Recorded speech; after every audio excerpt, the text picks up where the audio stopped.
অনুকূল চন্দ্র জি কি পুরুষোত্তম কর্ম প্রেম রাধে রাধে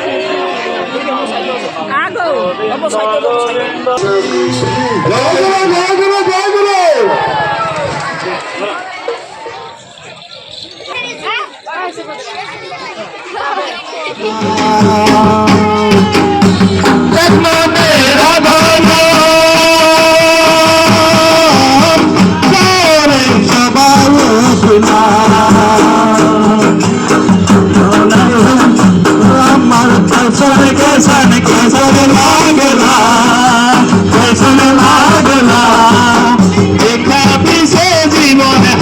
सुंदर लागला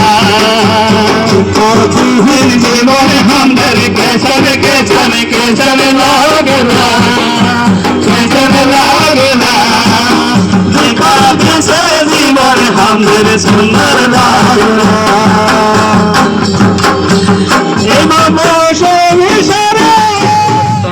रातिपुवा आमार खूब रातिपुवा प्रातःकालीन मुखा कीर्तনৰ পৰা আমি কাৰ্যসূচী আৰম্ভ কৰা হৈছে। আজি পৰম দয়াল শ্ৰী শ্ৰী ঠাকুৰৰ ১৩৬তম জন্ম মহোৎসৱৰ সংগতি ৰাখি মাজবাৰ সৎসংগ বিহাৰৰ কেন্দ্ৰৰ ১৩তম কেন্দ্ৰ প্ৰতিষ্ঠা দিৱস সেই উপলক্ষে আজি উৎসৱ হৈ আছে। আৰু এই উৎসৱত বিভিন্ন প্ৰান্তৰ পৰা হাজাৰ হাজাৰ ভক্ত উপস্থিত হৈছে আৰু আমি খুব আনন্দিত হৈছোঁ।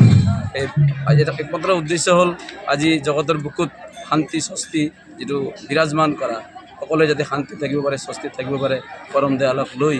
আজি যুগপুৰুষোত্তম আহিছে জগতৰ বুকুত তেওঁক প্ৰতিষ্ঠা কৰা বা তেওঁক লৈ যদি আমি চলোঁ প্ৰত্যেকৰ ঘৰত শান্তি স্বস্তি বিৰাজমান হ'ব, সেইটো আমি আশা কৰোঁ আৰু এইটো আশাবাদী। অসমবাসী ৰাইজক আমি এইটোৱে আহ্বান জনাম যে প্ৰত্যেকে আজি তেওঁ যে আহিছে জগতৰ বুকুত তেওঁৰ বিষয়ে অলপ জানিবলৈ চেষ্টা কৰক, তেওঁ কোন হয় আৰু তেওঁ যিটো পথ দেখাইছে সেই পথটো যাতে সকলোৱে অৱলম্বন কৰিবলৈ অলপ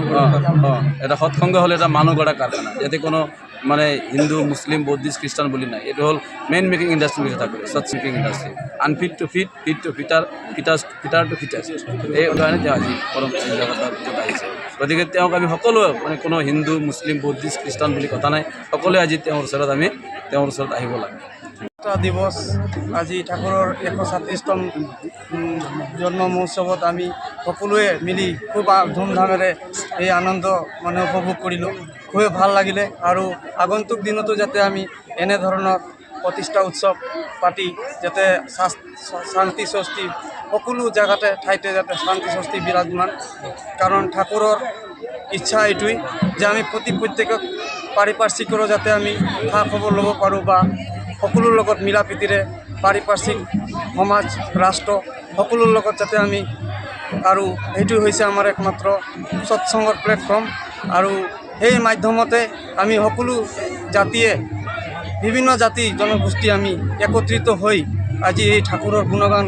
কীৰ্তন আমি সকলোৱে খুব ধুমধামেৰে আনন্দ উপভোগ কৰিছোঁ আৰু খুবেই ভাল লাগিল। আৰু এইটোৱেই মানে বিভিন্ন জনগোষ্ঠীৰ মানুহ আজি ঠাকুৰক কেন্দ্ৰ কৰি খুবেই আনন্দিত আমি, আৰু মোৰ